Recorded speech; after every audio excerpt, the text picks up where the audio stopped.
Барлықтарыңызға сәлем, құрметті достар. Сіздермен бірге Қуанышты медицина каналы. Оның жүргізушісі мен дәрігер интерн Қуанышбек. Бүгінгі видеода біз бірге ревматоидтық артрит деген ауруды талдайтын боламыз. Ревматоидтық артрит деген не, қалай пайда болады, қазіргі заманда қалай диагностика жасалынады, емі қалай, емі бар ма деген сұрақтарға жауап береміз.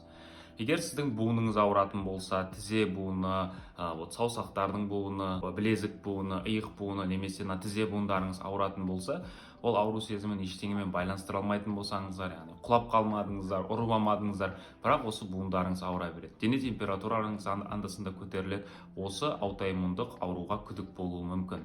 Аутоиммунды ауру деген не? Аутоиммунды ауру деген бұл қарапайым сөзбен түсіндірсек, ағзаның өзіміздің иммунитет, қорғаныштық көмегіміз өзіміздің ағзамызды бұзып бастайды. Көптеген себептерге байланысты ревматоидтық артриттің қазіргі кезде мынадан болады деген себебі жоқ. Бір ғалымдар жаңағыдай вирустық, бактериалдық этиологиядан болады, ал бір ғалымдар генетикалық, мысалы әкесінде, анасында кездессе, баласында да көрініс береді деген белгілерге келеді, бірақ қазіргі кезде нақты айтылатын себебі жоқ. Әйелдер ерлерге қарағанда 5 есе жиі ауырады. 40 жас пен 50 жастың арасында бұл ауру көп адамдарда кездеседі.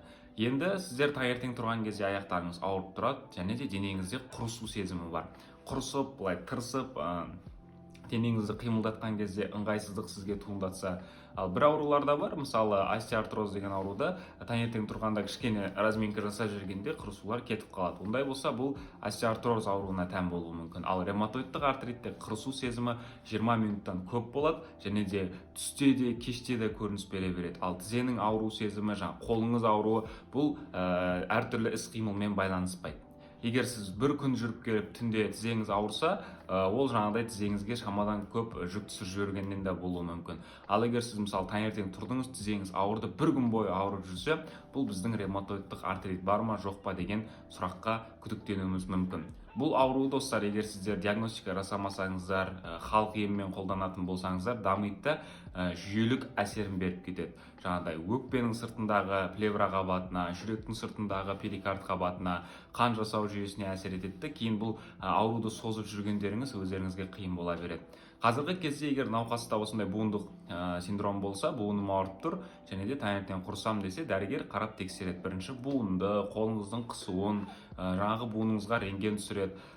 Бұл ревматоидтық артрит жаңағы эрозивті, деструктивті патогенезбен жүреді. Яғни эрозия, және де буындарда деструкция, буындардың қалпы өзгереді. Одан кейін терінің сыртына ревматоидтық түйіндер пайда болуы мүмкін. Осындай белгілер болса, бірден дәрігерге баруларыңыз керек, достар. Рентген түсіреді, одан кейін қан анализінде, биохимиялық қан анализінде ревмофактор деген анализ бар. Осы ревмофакторды анықтайды. АЦЦП, антицитрулиндік пептидті анықтау арқылы да ревматоидты бар жоғын анықтайды. Ревматоидтық артриттің қазіргі кезде толықтай жойып тастайтын емі жоқ. Негізгі емдеу бұл адамды ауруын ұстап тұру үшін, яғни ары қарай дамытпау үшін, адамды жаңағыдай инвалидностьке алып бармау үшін дәрілік препараттар қолданылады. Бұл дәрілік препараттар жаңағы ісікке қарсы препараттар, гормоналдық препараттар, симптомдық препараттар, әртүрлі комплексті кешенді емдеу терапиясы, сол үшін оны тек қана дәрігер тағайындайды. Бұл препараттарды үйде ала беруге болмайды. Неге маған препараттардың атын айтпайсыз деп көп адам маған жазады. Достар, егер бұндай препараттарды үйде өздеріңіз тағайындайтын болсаңыздар, ол препараттардың ағзаға тигізетін жанама әсері болады. Ол сіздер жанама әсері тигізіп, өздеріңізге артық қылам деп тыртық қылып алуларыңыз мүмкін. Сол үшін жаңағыдай белгілер болса, буын ауруы, таңертең құрысулар, немесе қолыңызда әртүрлі түйіндер көретін болсаңыз, ауру сезімі ешқандай себеппен байланысты емес, таңертең тұрған кезде ауырат қоймайтын болса, осы ревматоидтық артритке күдік. Уақыт бұл кезде, достар, сіздерге қарсы жұмыс істеуі мүмкін. Сол үшін осындай белгілеріңіз болса, жергілікті ауруханаларыңызға, жергілікті емханаларыңызға барып анализ тапсырыңыздар. Сіздермен бірге болған Қуанышты медицина, оның жүргізушісі мен Қуанышбек. Барлықтарыңызға пока.